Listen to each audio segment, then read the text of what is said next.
Magandang pagmasdan ng aking garden. Pero damo yan guys, damo. Ito yung halaman ko. Yan. Ito yung gulay.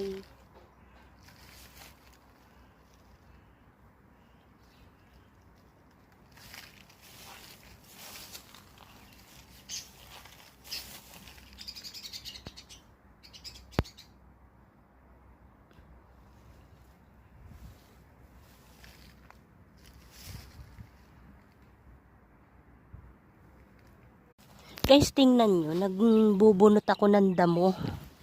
Tapos, di ba ito, nalinlang ako nito. Kapareho siya, pero hindi siya guys, hindi siya lahana. May kita mo pareho. Sumingit siya dito, dito. Akala niya siguro hindi ko siya mapapansin. Nagbubunot kasi ako ng damo. Kasi lumalaki na yung halaman ko, ay yung aking tanim. Binubunot ko yung mga yan. Ito malapangin lang.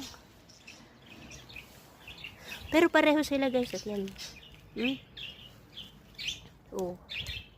Diba pareho? Pero damo yan.